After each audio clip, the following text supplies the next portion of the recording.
So I finally got moved. Finally. We are in a new, I guess, quote-unquote studio now. Yep. And this time it's not a studio apartment. It's just, we actually have a little bit of a studio now. It's kind of nice. I don't think of it that way. I guess you could technically say that we did have a studio. We did. Yeah. Just not what most people would say we have a studio as. Yeah. It's okay. Yeah, it's nice being able to actually sit here, not on a couch. It's, we actually have a table. We actually have a mic sitting in front of us. It's different. It's going to have a whole different feel to it. I think it's going to make the podcast that much better now. Absolutely. And we'll get better equipment too. And right. Mics and the whole channel thing. And, we're going to hook it up. We'll be Absolutely. Professionals before you know it. We'll have our own radio show. Watch out, Nick Swirt. Yeah. Him and Elijah better watch out. Yeah, for sure.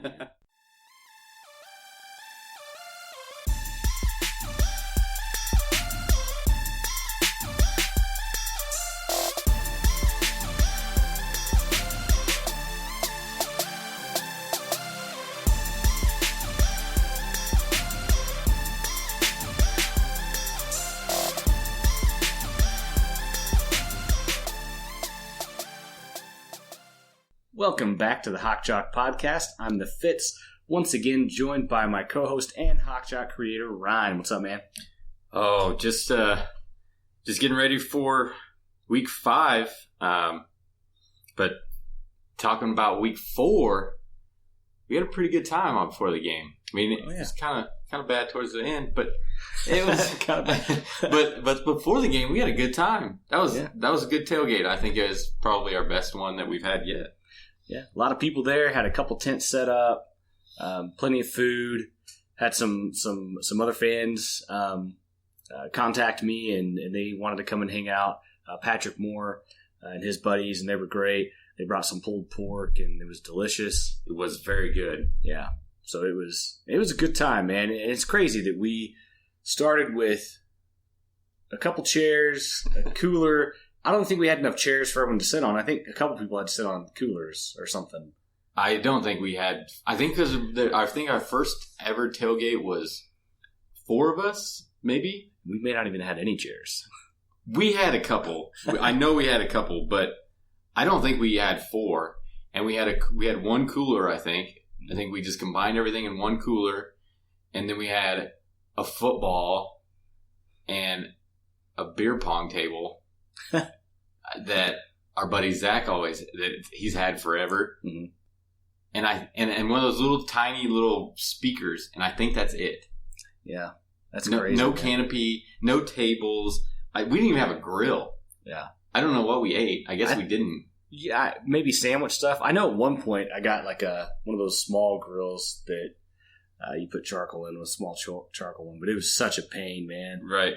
Yeah, and it took forever, and it just never cooled off. It never cooled off, so it always, it's just crazy to what we started at.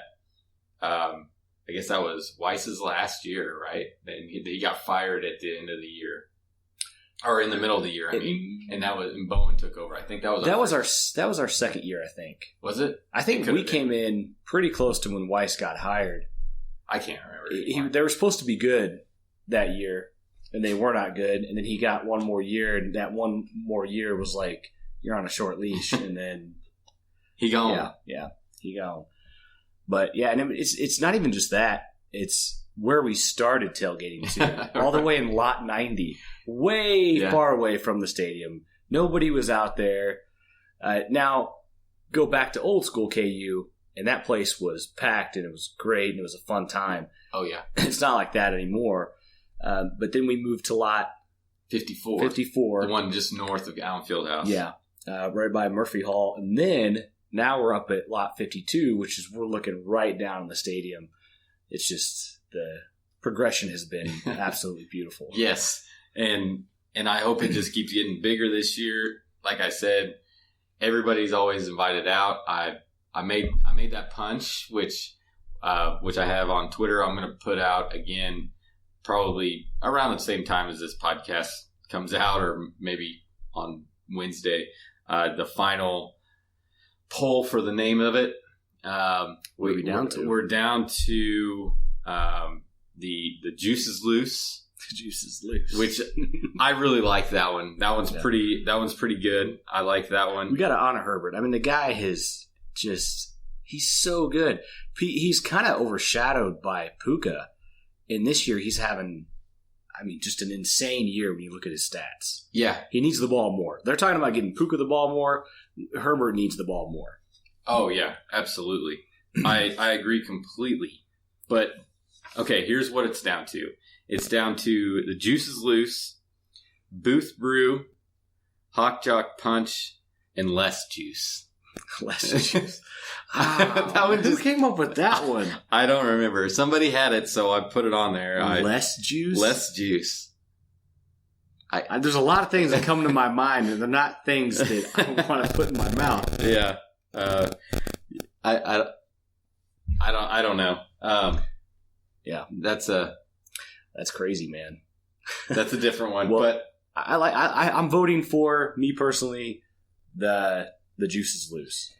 Out of the two that I had, or the two polls that I put up, the Juice is Loose on its poll was on a different one than the Hawk Jock Punch, which those are number 1 and 2 that we got. The Juice is Loose won its poll by 50%. The Hawk Jock Punch was at 42% on its poll. So those two, it's probably going to come down to those two, really, it sounds like. I could probably really just do one with those two, but I'll do one with all of them. We'll get a name of it. Everybody seemed to like it. It is pretty good. It's a good morning drink. And come drink some, because I took way too much home.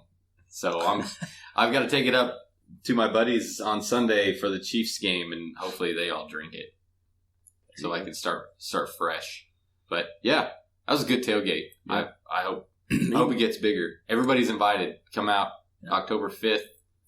I know it's an 11 a.m. game, but that's all right. Oh, well, we'll get there at 4 in the morning and be good to go. I doubt I get there at 4 in the morning, but I will try to get there early. That's for sure. That makes me want to barf just thinking of 4 in the morning. Yeah. So before we get into things too much, we have quite a bit to talk about today. So hopefully we can fit this within an hour window. I doubt it. We'll try. But real quick, I've been wanting to talk about this on our podcast, and I just keeps going by me. The nickname, the Booth. There's a lot of just turmoil with people upset about it. They think that it's disrespectful to the name of the stadium. I get it to a point. Okay, mm-hmm. I kind of understand, but the name of the stadium, David Booth Memorial Stadium, that's the name. That name is not going to change. That's the name. To me, that's a bigger honor than the nickname. The nickname is just a nickname. It's nothing more than just a nickname. So I guess I understand to a point that people might kind of be a little bit concerned at first, but then when you realize that the name of the stadium is honoring who they're honoring, mm-hmm. and the Booth is just kind of like a side name. It's just like a nickname. I mean, I guess, I don't know. What are your thoughts? I'm just confused by people being upset. I didn't really like it at first. I kind of agreed with a lot of those people that were against it at first, but it's grown on me. You're probably not going to see me say it a whole lot, but I don't disapprove of it. It's just a nickname. I mean, we call Allen Fieldhouse. I mean, we say the Fog. I mean, I know that's, it does honor him, but it's just, there's different things that we call different things. I mean, it's just because it's not its real name. I mean, I guess it kind of is. It is David Booth Kansas Memorial Stadium. It's just something shorter than saying David Booth Kansas Memorial Stadium. Yeah. I don't mind it now. I don't think any KU football stadium should start with the name David, though. That's what gets me. Yeah, I'll get on board with that. If it gets people to the stadium, then I don't really give a damn. If we're being honest, that student section on Saturday was probably the best student section I'd seen in 6 years. It was insane, man. It was insane. They were up to the top. I mean, just imagine going to a KU game and having to sit in the nosebleeds, right. in this era. Right. In the Mangino era, that was just a normal thing. Yeah, we did it a few times. We sat up there towards the top. And there's times I couldn't even find a seat. I was walking up on, they have this little walkway thing up there, and I'm just, me and Mitch, I remember my buddy Mitch were just standing there. Yep. At Texas Tech. Of course, we got blown out that game, but, we were there. Right. But, yeah, man, I like I said, I just, I like the name The Booth, and I understand how people could be a little bit upset about it at first, a knee-jerk reaction, but people are still fighting it, and they even put a big banner up. Mm-hmm. But just I don't know. I don't want to take one side too much, and take credit away from people that are upset about it. But at the same time, it's I feel like there's more things in this life to be upset about than a nickname of a stadium. Yeah, I mean it's already called David Booth. It's already in the name. So and the Booth is not going away. It's not. It is sticking. Everyone's on board within KU Athletics, and credit to 8-0 Seats for those guys for coming up with the name. It's sticking, and people are going to have to deal with it and just move on. Find something else to be upset about. Talk trash on K-State, come on. Right. Talk trash on K-State. I think that'll be more fun. We'll be all in agreement on that. There you go. But yeah, like you said, it doesn't bother me.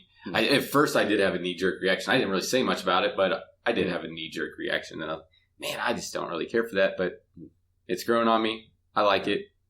It's fun. It gets the students excited. That's what we need. And that's all we need. So the students are pumped. If they can say they're going to the booth, then hell yeah, go to the booth and celebrate. And I'll throw my name in, and I'm in. So I think you just said it. So I don't know if there's some people that listen to this that are against it, but we're not against you. No, at all. We're not. But we just there's more things to worry about than a stadium name. So yeah, but and if you still don't agree, then come up with something better. How about that? There you go. And if you can, then it's that much better. Then there you go. Then problem solved. If you can't, then I would say just submit. Just submit. All right. So moving on from that, like I said, I want to talk about that just because I was surprised by the pushback on it. But let's kind of get into the game here, the West Virginia game. Actually, you know what? Before we even get into that, let's talk about some KU basketball real quick. I knew this was coming. So did everybody. I probably was listening to this. I don't want to get into football and then stop on basketball, and then finish with football. I didn't want to put this at the end because it's very big, scary, and it's a big deal. But was that my dog barking? No. Okay. Sorry, you guys are gonna hear. Yeah, you're gonna hear stuff. I'm sorry. I'm surprised my dog's not barking at that. He barks at if he smells a dog, he's barking. But now he's being a good boy. He's just laying down It's good. Yeah, good for him. Pretty rare.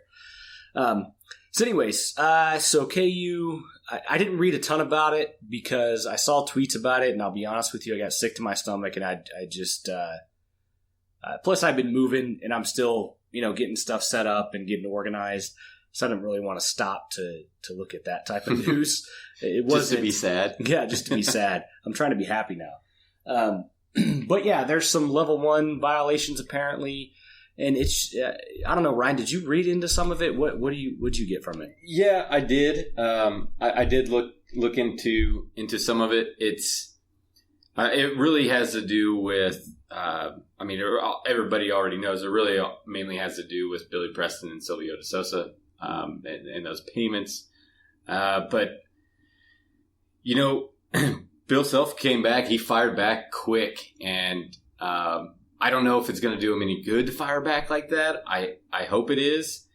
It's really hard to tell. It's just a waiting game for all of this. I don't think it's going to be something that's going to affect this season. I think we can sit around. We can wait for the season to be over for really anything to happen. So we don't have to worry about it too much this year. There is a good chance that there is a postseason ban coming up, but it's not going to happen this year. If it's going to happen, next year might be the best year that it's for it to happen because we're going to lose a lot of people at the end of this year. Yeah. And if they go back and they take away that Final Four, I don't care. Yeah. I lived it. Yeah. I lived it. We know what happened. So take away whatever the hell you want, dudes. Right. We lived it. We know what happened. Devontae, they have their Final Four rings. They already have them. Yeah, and it sucks. They can't take them back. It sucks for them because if you take away a Final Four that they played in, and it's unfortunate. They're kind of getting punished in a way. And at the end of the day, Kansas is getting punished for something that Maryland actually initiated with Under Armour, or maybe not Maryland, because the thing is, you can't.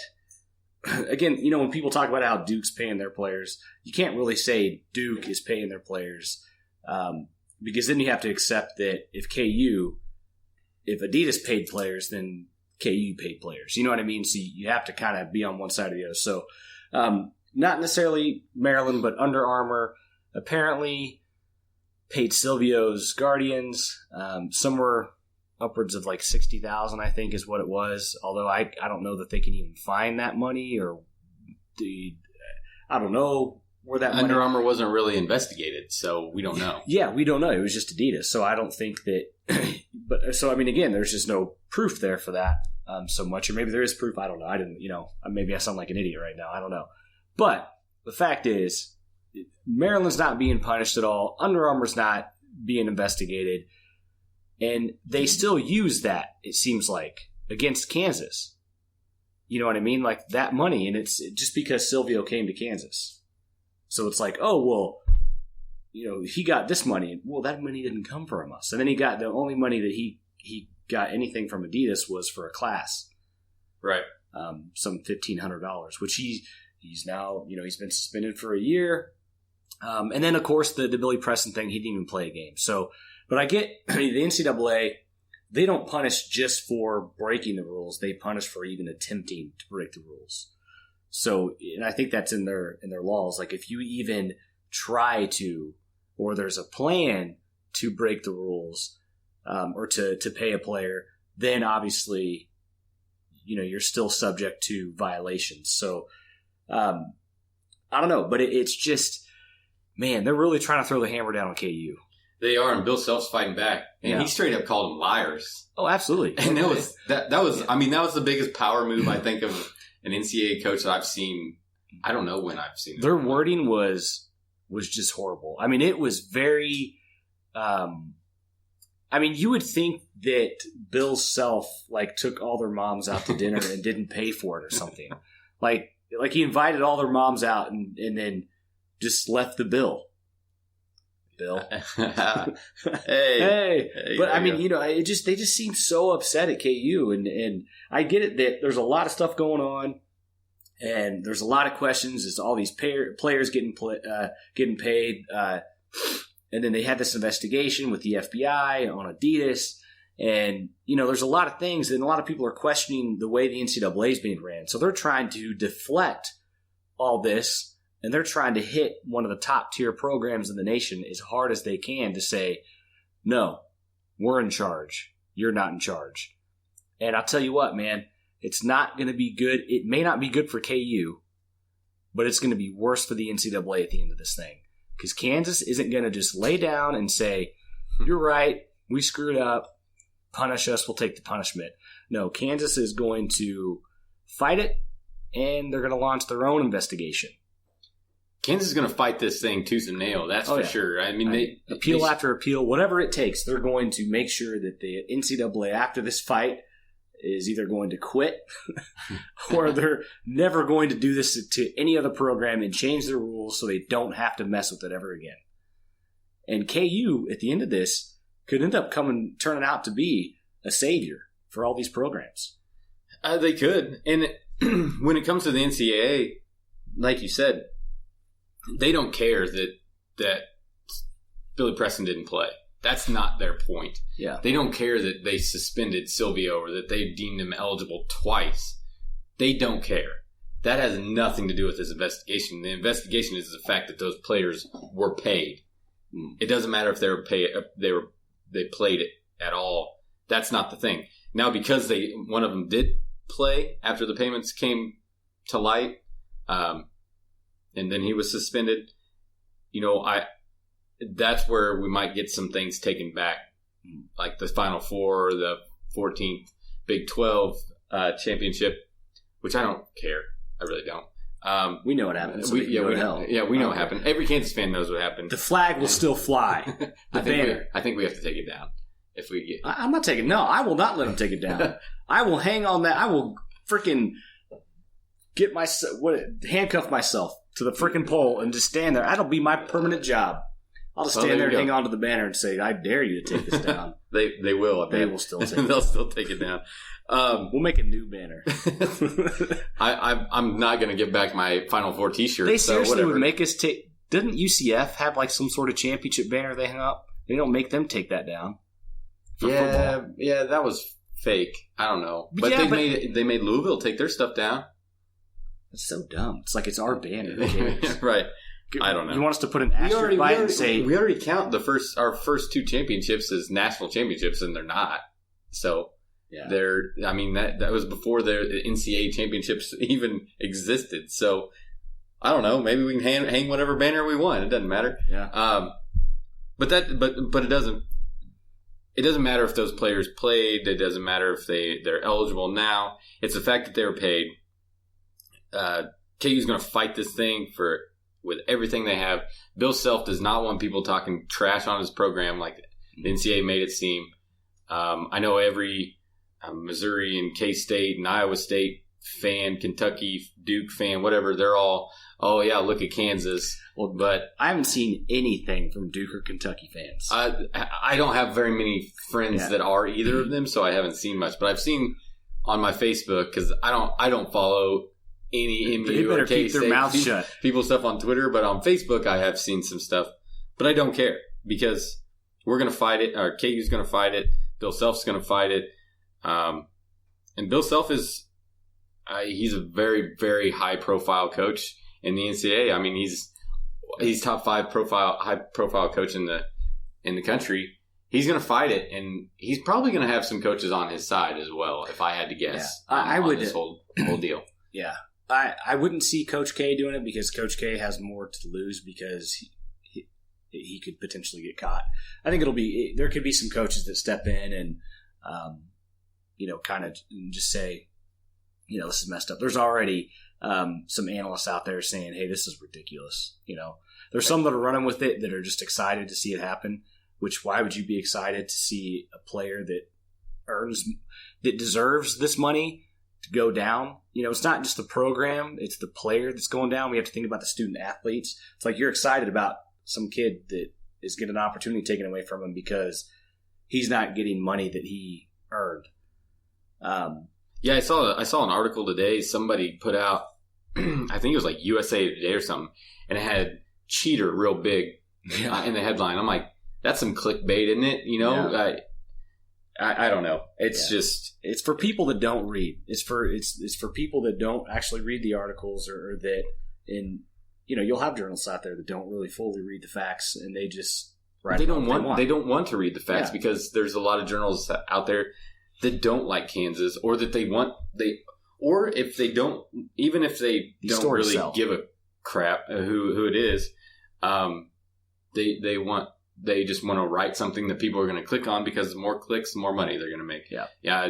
There's a lot of journalists out there that don't give a freaking damn about who's what. They don't care. They don't care if it's true. They don't care. It's just as long as it sells, and that's all they care about. But we should probably get on to football now. Yeah. We could probably talk about that all day. I got a lot of words for the NCAA. There'd be a lot of bleeps. Yeah, I don't think we can put that on this podcast. You know what? Either way, and we'll move on from this. But the NCAA this will not be easy for them. If they think it's going to be as easy as handing down a punishment, they are sorely mistaken. This is going KU.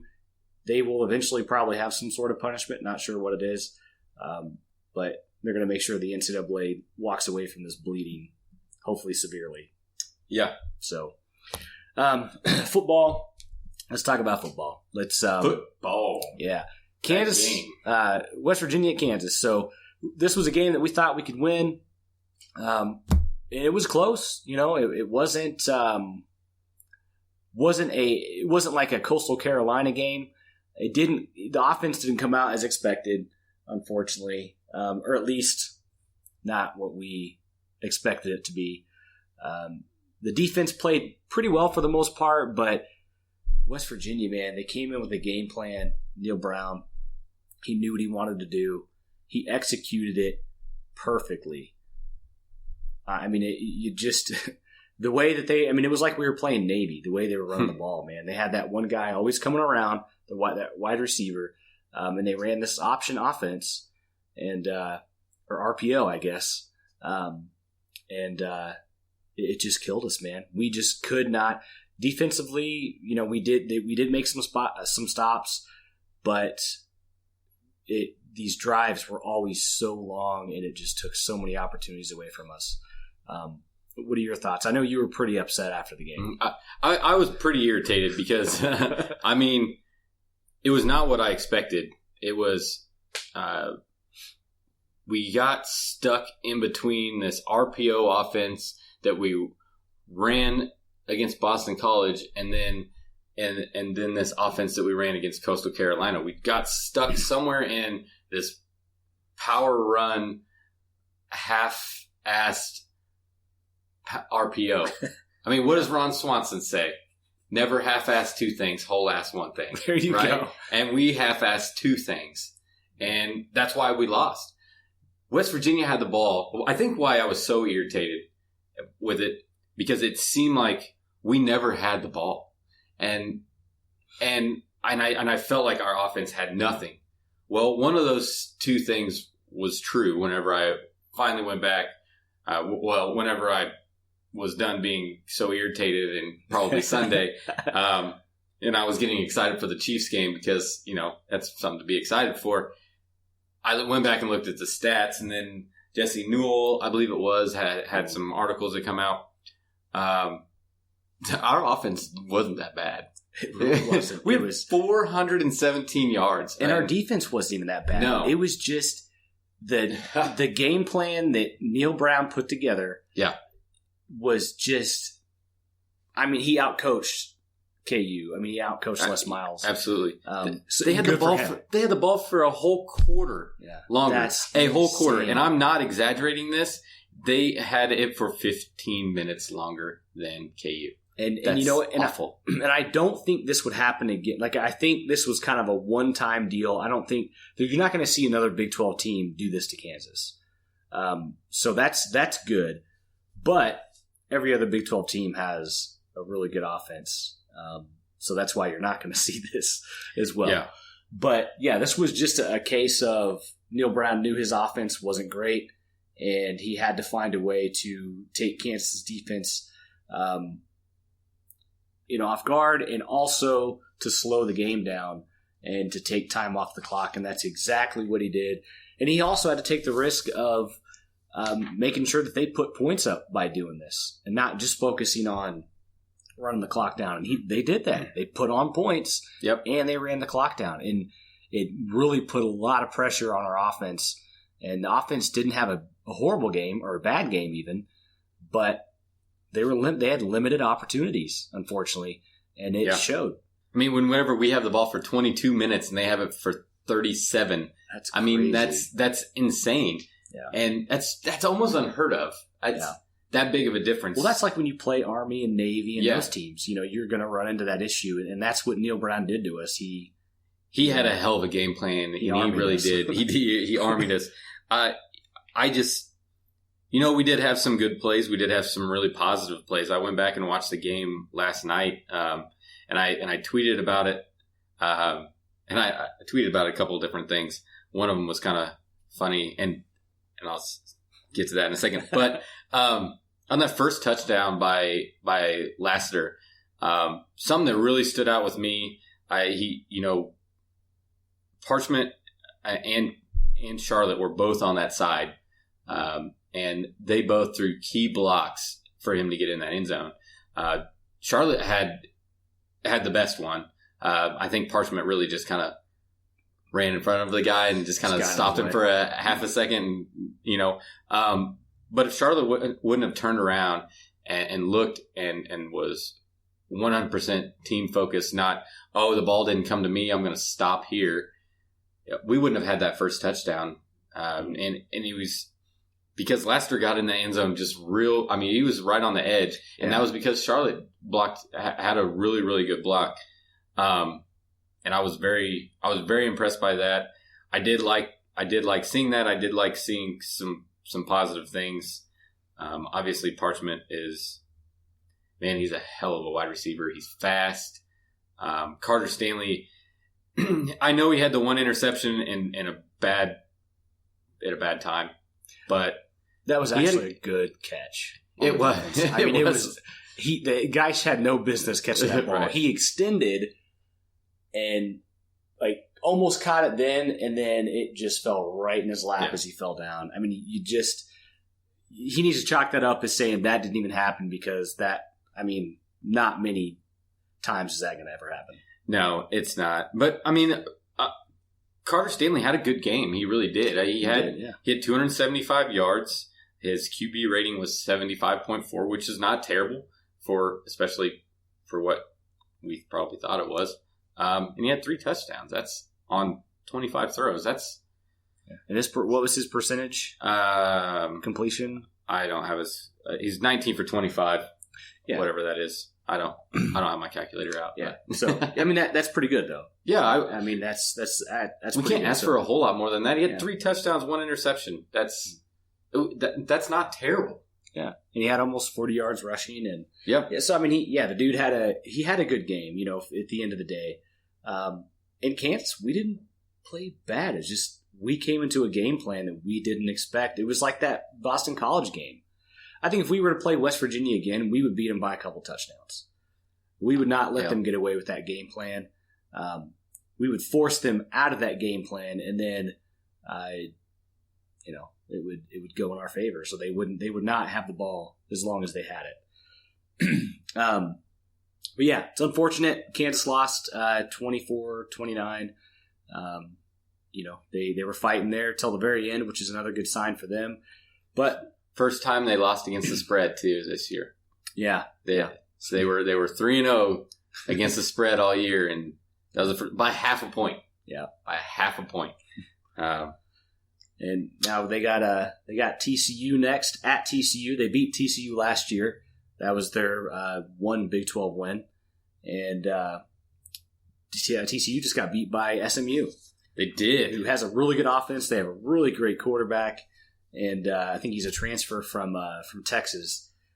So, I mean, they look good. SMU did. So it's not one of those things like, oh, TCU got beat by SMU.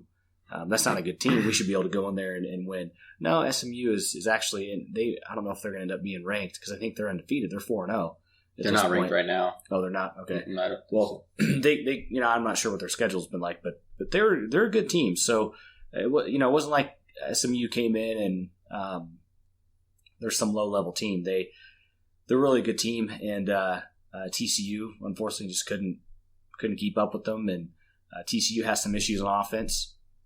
They do. Not as many issues as West Virginia, but they're one of the lower offenses in the league. So that could definitely benefit us. But from what you've seen so far, what are you kind of thinking? How do you think we're looking at TCU? TCU's TCU.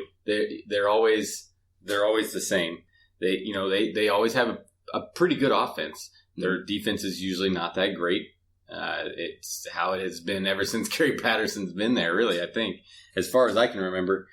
But I think there are some positives for us. A couple of things here that I saw that I've taken notes of is that they start a freshman quarterback, and last game they lost because he started terribly. That's the main reason. He had 3 fumbles, 2 lost fumbles. He's a freshman. With our secondary, I think that's going to help a lot. Yeah. Last week, he was 16 for 36 for 188 yards. That's not that good for TCU. No, and did because they started Alex Delton. Yeah. Did he play at all that game?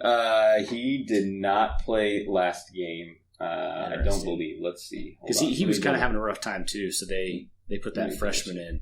And I think he did not play. Yeah, I think that's what their goal is this year, is to finish with the freshman, just because if this Alex Delton's not doing a great job, might as well put the freshman in and get him some time in to prepare him for the future. So I think that's huge for us. I'm kind of surprised with our secondary with their lack of interceptions this year compared to last year. The defensive sets have been pretty vanilla. Yeah. For the most part. So there really hasn't been the year last year they got a lot of interceptions just because of they played a lot of that zone type defense, and they were always just in that right spot. And interceptions, again, they can come and go. You can get a ton of them, and it honestly, we could have had 5 or 6 interceptions by now. We could have 5 against Boston College. Yeah. So, and we're talking balls that have landed in their hands that it takes work just to drop them. So, it's not like we're not getting any interceptions or we're not having those opportunities. We're having those opportunities, but we have to take advantage of those. Yeah, we do. And I think against a freshman quarterback like Max Dugan, I think that's it. Dugan. I don't know how you say it. Sounds right. Dugan sounds good. We'll go with that. Doogie. I think that he would be the opportunity to do it. The one thing that I have heard about him is he throws the ball extremely hard. So that might be something that might be a little different for us. I've heard that he throws a 5-yard pass 75 or 70 miles an hour. He'll throw a 30-yard pass 70 miles an hour. It doesn't matter. But I think that's probably where some of, from what I've heard, is where some of his incompletions have come from. He just throws the ball so damn hard. But last week like I said, he didn't have the best game. They lost. He started 1 for 10 passing. Sounds like some of those passes were some of these rockets that he threw. If we can get him to start out like that again, I think we have one hell of a chance, especially on offense. Brent Dearman is supposed to be back next week. We kind of figured out that he wasn't at the game last week. Think that maybe that might have been a little bit of the problem. Yeah. Congratulations to him, by the way. If you happen to listen to this, congratulations on your new baby. We're excited for you to be back. Yeah, we're excited. But yeah, I think that's going to give us a chance, at least. I guess. Sorry, I said offense earlier, but on the defensive side of the ball with our secondary. Yeah, and when you look at this TCU matchup as well, you have to look at the fact that we beat TCU last year, and we've always had close games with TCU. Maybe not always, but most of the time we've had, and within this 10-year period. 2 years ago was the only one we really didn't. That was the 21-yard game or whatever it was. That was disgusting. So, yeah, that was pretty rough, and that was at TCU. Yeah. So, is this our first time going at TCU since that game? Yeah. Yeah. Because we beat them last year. Yeah. So we're gonna have to make up for that 21 yards. Yeah, I think there's going to be some. It'll be interesting to see how things work, because TCU is definitely not going to want to lose to KU again. No. So they're going to come in as prepared as they can be. So Les is going to have to be even more prepared than Gary Patterson, because they're not going to want to take a loss to Kansas again for the second year in a row, especially at home. But it is a game that is winnable. TCU, they got aside from the quarterback situation, they have an okay offense. They have some good running backs, some good wide receivers. They have a pretty decent defense. So it's not going to be, they're a better team than West Virginia, I'll say that. So this will not, it's a game we have a chance at, but I'm not going to sit here and say that we should win or we could win. the biggest step, I think, would be to at least be competitive. Yeah, definitely. Yeah. Hopefully if they go and watch film from the West Virginia game, hopefully they take more notes from that than they do the Boston College game. Yeah. And we come out and actually play like we played against Boston College. We don't try to run the ball up the middle every time. We did too much of that. We just got to stop being so safe. I think currently right now they're trying to be too cautious and safe in certain situations, and they're not taking those chances. And how many times during the game did I say, man, they got to go deep. Even if they don't complete it, they at least need to throw the ball deep just to keep that defense honest, to back them up, because they're stacking us up, man. Oh, yeah, every time. Yeah, and they were keeping us. They knew that, a lot of our yardage was with those short passes.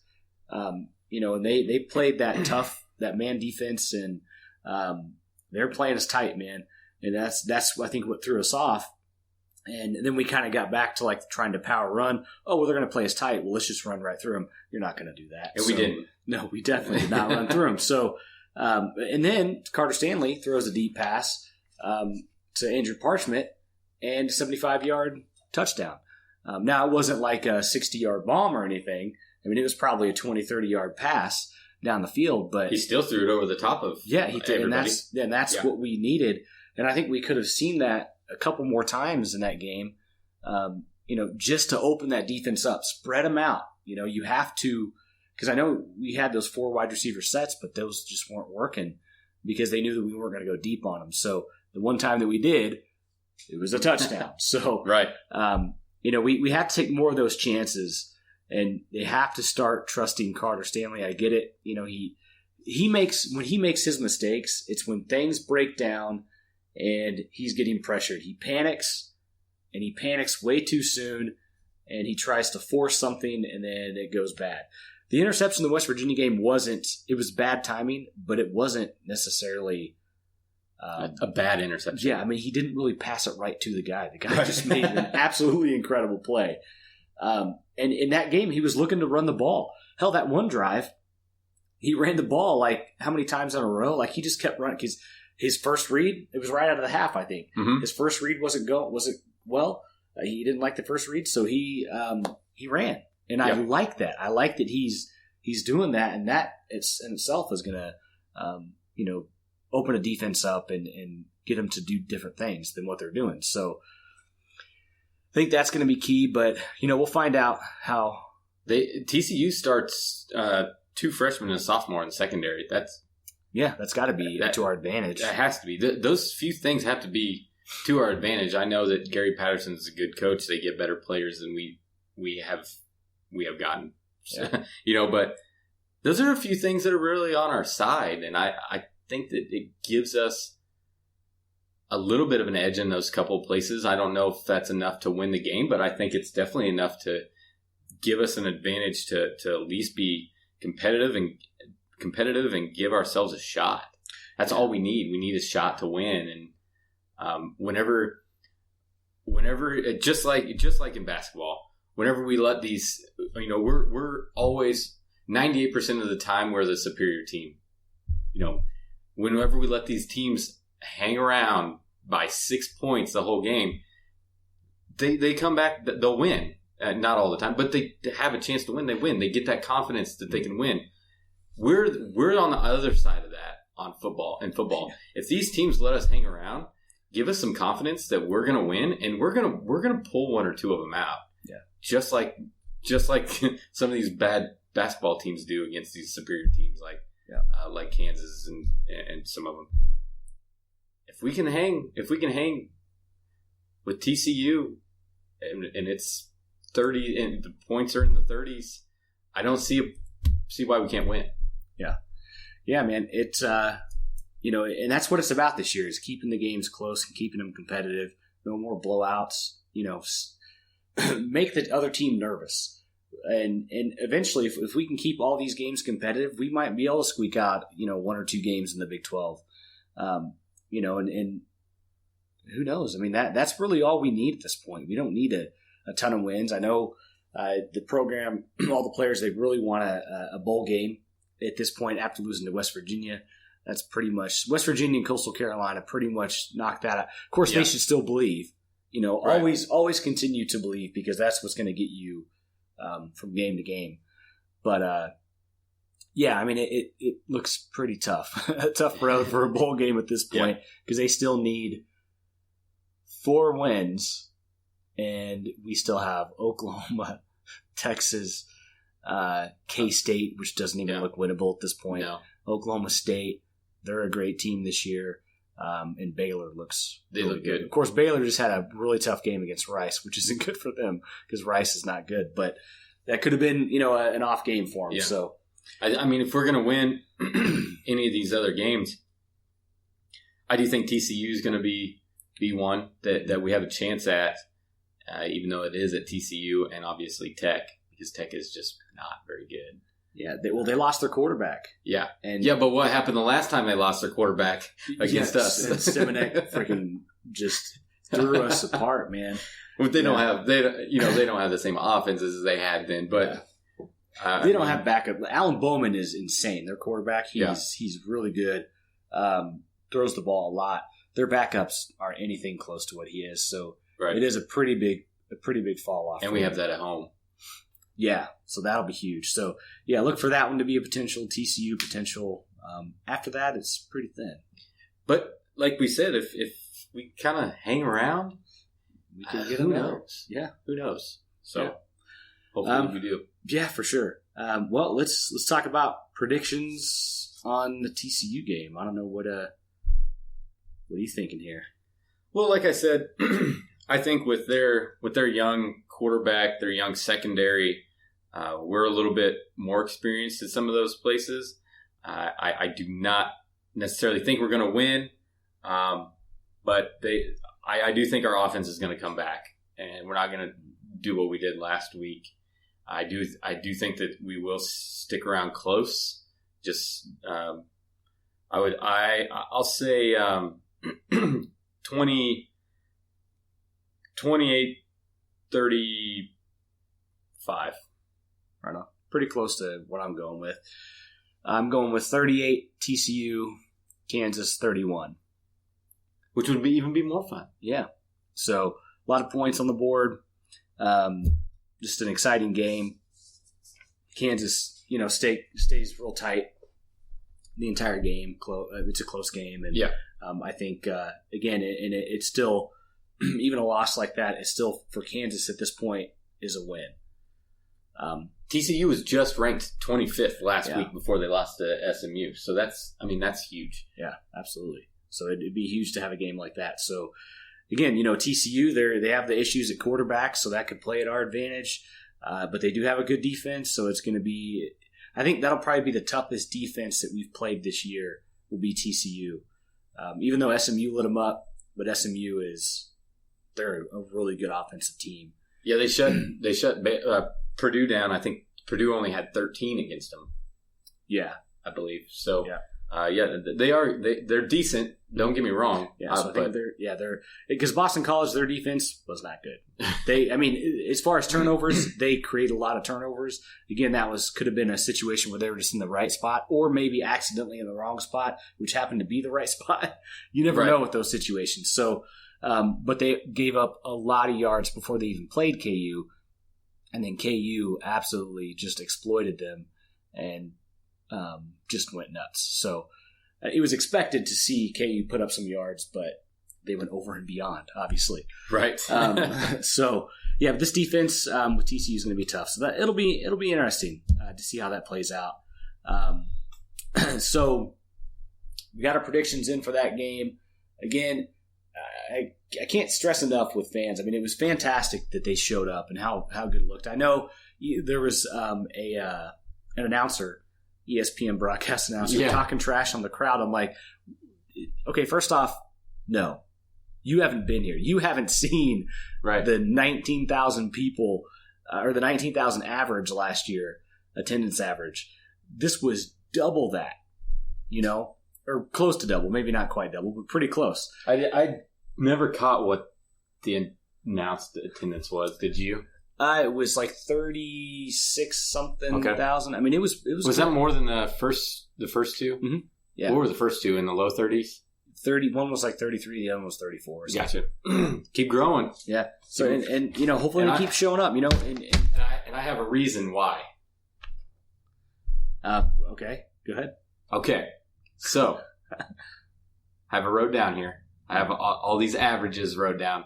So Carter Stanley, I wrote down what he averages a game. If he sticks to that average for the season, he could end up 6th in the record books for KU. Oh my! For yards per game. If he sticks with the average of averaging 2 touchdowns a game, he's going to move into 3rd, which is actually beating out one of Todd Reesing's, because Reesing is 3rd per season. Are you kidding me? I'm not kidding you at all. Wow. Khalil Herbert. How many touchdowns does Carter Stanley have? He has 8. 8 on the year? Yep, 8 on the year. So averaging 2 a game. If he keeps that average. Also, if he keeps that average, he's going to have 24. If he keeps his yards per game average, he's going to have 2,583 yards. He's averaging right now 215 yards a game. That's pretty solid. Yeah, that'll be the first time we've had a 2,000-yard passer since Todd Reesing. Yeah. So Todd Reesing he's basically top 3 on everything. Yeah, pretty much. That's how bad it's been. It is. I mean, he's been our last 2,000 yard because number 10 on our list is actually under 2,000 yards.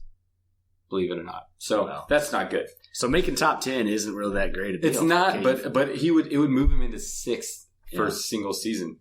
Get into Khalil Herbert. Right now, he's averaging 96 yards a game. This last game killed that average. He had 27 yards.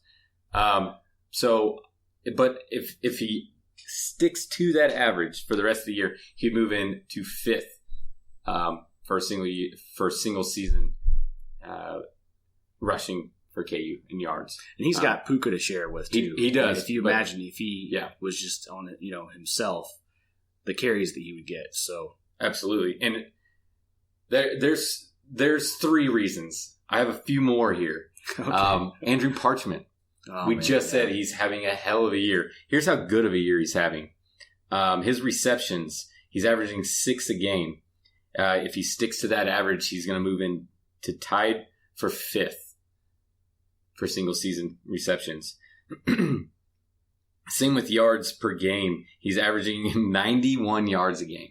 That's unbelievable. If he sticks to that average, he's going to move into 5th. Which for KU is good because they had a lot of good wide receivers there through the Mangino era. I'll tell you who he. So receiving yards, he would tie for 5th. I'm not receiving yards, receiving touchdowns. He would tie for 5th with what did I say? I hadn't got that far. Sorry. Receptions. My bad. With Steven Sims. Oh, nice. So that's. Poor Steven Sims. I know, right, man? If he had this offense, if this he quarterback, just had a quarterback, imagine him with Todd Reesing. Oh, good God. Yeah. Imagine him with Carter Stanley. You're seeing it right now with Andrew Parchment. Yeah, exactly. He would have done a heck of a lot better for sure. So here's the biggest one. If he sticks with his season average of touchdowns, which is only 1 per game, he will move in to 2nd for single seasons at 12 touchdowns. The only person to beat him, if he sticks with that, would be Desmond Briscoe with 15. He would move past Marcus Henry, which is also a major name. How many touchdowns does Parchment have right now? He has 4, so he's averaging 1 a game. Yeah. So if he could bump that up to have 2 in a couple of games, he could end up being 1st. Yeah, he very easily could. Just to go to games, just to see a wide receiver break a record. So there's some. I mean, they can move up. I believe the Coastal Carolina game killed Carter Stanley's average. I think he had like 175 yards that game. Killed his average. But the Boston College game obviously helped pull that back up. If he would have even had 215 yards in that game, he probably would have, who knows where he'd be sitting at right now. But yeah, there's what I'd named 6 reasons you could see people move into the single season record books, which is huge.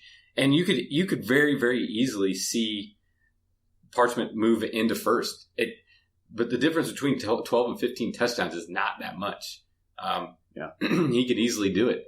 He's especially against Big 12 defenses. Yeah, the Big 12 defenses are not fantastic, and they're not going to slow the game down like West Virginia did. These other teams that we're going to play are going to go quick, and we're going to get a lot of opportunities on offense. So, yeah, that's fun, man. I didn't know you were going to bring those stats out, so that was really cool that you brought those out. Oh, one more. I forgot about this one.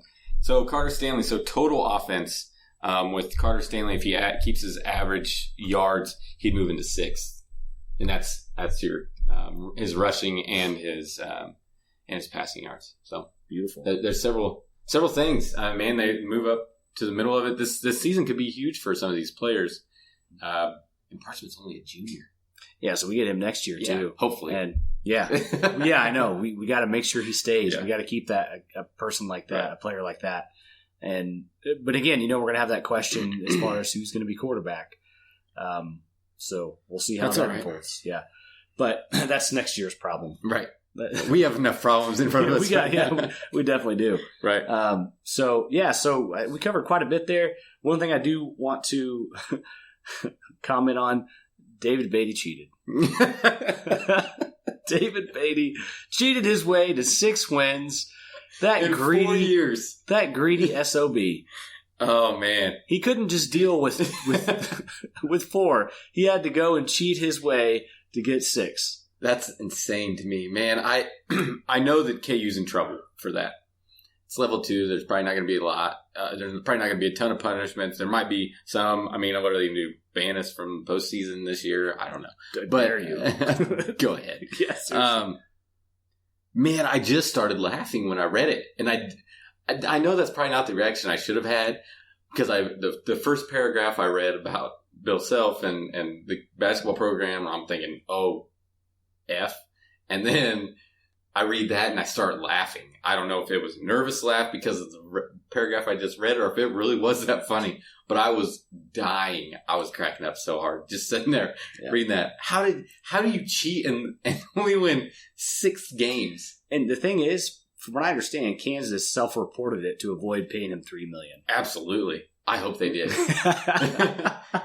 They'll get him anyway. They're not going to pay him that $3 million. And that's what the lawyer said. Like it was just a. Oh my gosh. Yeah. So. And I mean, lawyer, go ahead and say that. Say that they were self-reported it. But if he screwed up, that's on him. That's his bad. It's too funny. It's probably something so stupid and petty that most coaches get away with it. It was. You heard what it was, didn't you? I didn't even. Like I said, I didn't even read it. Yeah, it was just embarrassing. He had an extra offensive coach on the field of practice, I believe, or analyst on the field of practice. That was it. Come on, that was it. So it was level 2. I thought maybe he. Never mind. I won't. I was going to say something bad, but I forgot we're on a podcast. Yeah, we're on a podcast. That was all it was. I can't remember who it was. It was an offensive something. Offensive coach, offensive analyst. They were on the field during practice that they're not supposed to be. And that's really all it was. But I wonder if it... I don't... Why... Because, it gives the NCAA more reason to hammer us, though. Just the program. They're like, oh, well, now your football program can't win games and you're cheating. Or they might just be like, you know what? Y'all had a rough 10 years. Just go ahead. Yeah, just don't do it again. Right. But then our basketball program is going to get hit hard. Yeah, then they're going to hit us hard. But we're not going to end this on a sour note that. So, yes, but he cheated. It's hilarious. We probably shouldn't laugh, but I'm going to laugh. Thanks, David Beatty, for the 6 wins. Right. Well, in 4 years. Was 6 wins. Now, we'll see how many we end up having. Oh, man, if they take away our wins, I'm like, why would you take away our wins? We hardly had any in the first place. We didn't even have any in one season. Come on now. It's like a poor kid has his first Christmas ever, and then you say, you found that money on the ground. That wasn't your money. I'm going to take those presents back. He just ruined the kid's life. It's like he's already down. Look at him. Right. Yeah. All right. That was. I laughed too. All right. Well, but yeah, keep supporting the football program, guys. It is going the right direction. It sucks that we lost to West Virginia, but we competed. And Jesse Newell put the stat out there that based on KU's offensive yards per play and based on the offensive yards per play that they gave up against West Virginia, all teams that were at that same level were 73-2. We were 73-2. Iowa State was the other one that lost, of course, to Iowa. But I mean, just think about it. We're one of those teams that lost a game that we actually stats show that we competed really well and had a fantastic chance of winning that game. Unfortunately, with the curse that's over KU football that has not quite been broken, we thought that the Boston College win would have broken that curse, but not quite yet. It's still there. Maybe we just cracked it a little. Yeah, we just cracked it a little. We got to break through. We're still kind of breaking through in that game. If we'd have won against West Virginia, I think that would have broke us through. But still so many things to be excited about. So you guys got to still support the team. And hopefully when Oklahoma comes into town, at least just show up to watch Jalen Hurts. That dude's going to be fun to watch. Yeah, it's going to be pretty neat to watch him. And even really more fun if we can stay in the game and make him nervous. Absolutely. Absolutely. They sell beer in the stadium. Now if you get mad, just go drink some more beer. Yeah.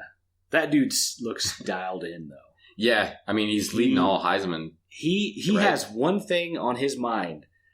He's going to beat Nick Saban. I hope he does. I would cheer. I mean, I'll cheer for any team against Alabama. I honestly might cheer for Missouri against Alabama. That's how much I probably wouldn't. I would just hope for natural disaster, but no.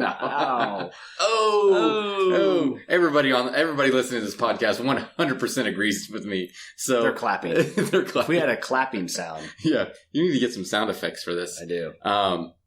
I know you need to play one before I read all those stats about the season records. There you go. See, that's what you need. Do like season record updates. I don't know. Well, we could. I'm not sure if I have the energy to go searching for sound effects. I don't blame you. Maybe we'll see. We'll see what the night brings me. That's all right. Anyways, yeah, just still support and things are going the right direction. Yeah. So no doubt about that. You have anything else to add? No, that West Virginia game on paper was a lot closer than it was, or felt. It was a close game, but then it felt a lot worse than it was. But that's how a lot of us are going to feel whenever we doesn't feel like we ever have the ball. So. And there wasn't any important. Yeah, there wasn't any dumb coaching mistakes or anything. The play calling was kind of weird, but I mean, it wasn't so bad that you were just like pounding your head against the pavement. We had our timeouts, towards the end of the second quarter and the end of the game. We didn't have any weird fourth down moments or anything like that. Right. Almost pulled off onside kick, which some people may be like, why would you kick it there? Perfect time to do it. Absolutely. There. That would have completely turned the game around in Kansas. Because I guarantee you, if we would have gotten the lead at any point in that game, West Virginia would have been done. Toasted. Yeah, probably. Absolutely toasted. All we had to do was get the lead, even if it was 1 point, even if it was 0.01 point, which technically is all you need to win the game. Okay. But it's impossible to get in a football game. Right. But I'm just saying, like, if we would have just gotten the lead at that 1 point, I think that would have been it, and Kansas would have ran away with the win. So, and talking about that onside kick, whenever I was watching the game again last night, that girl, and she was found. Somebody tweeted at her and found it. They found her in like 3 minutes. Somebody knew who it was. Oh, wow. And she retweeted it. But that was hilarious because I can guarantee that all of us thought the same exact thing. And we're probably making the same face. Just her face and reading her lips was hilarious. And it was just, I don't know. Thank God they didn't catch us. They weren't in section 11 looking at us because there was F-bombs everywhere, I'm sure. Oh, yeah. And man, I mean, how long did people boo? Oh, it was insane. We sounded like Iowa State. We did. It was a little rough. It was funny. I was laughing. I wasn't really booing too much there, but I was laughing at it because you can hear it on TV. They booed for like 3 plays. I was upset until I looked on Twitter and saw Scott Chasen put it. He's like, that's the rule. He's like, that was the right call. That's the rule. And he laid it out, and I was like, okay, well, no reason to be upset now because it's just a dumb rule. It's a dumb rule. That's what it is. Yeah, and it's not even, I mean, I get why it's there to protect the player, but that's why most onside kicks, they hit the ground first. The ball does. Right. And unfortunately, we may have thought that it hit the ground, or we didn't think about it because when you think onside kick, you just assume that it always does. And unfortunately, he just popped it up straight up. So unfortunate, but anyways, it was a fun play, and I hope we see more of that. And that's what we're going to get from Les Miles, is that type of stuff. Yeah. So definitely like that. But all right, well, we're wrapping things up here. So I hope you guys enjoyed. You can follow me on Twitter at TheFitsKU. Ryne, where can they follow you at? Yep, follow me on Twitter at Hawk_Jock, and then once again on Facebook at Hawk Jock KU. You can click like there as well. So yeah, I enjoyed Saturday for the most part. I hope to see everybody October 5th. I'm sure we'll be out tailgate about 8 o'clock. Yeah, about 8 a.m. is usually when we go on 11 a.m. games. So prepare now. We'll talk about it again next week, but prepare now. Yeah. Be ready. But it was fun. Awesome. All right, dudes. Well, and dudettes. Hopefully just keep your mind off the basketball news for now. It's going to be a while before we know anything else. And focus all your positive energy on football. And hopefully we can sneak out a couple wins throughout the year. Absolutely. Yep. All right. Have a good night, guys.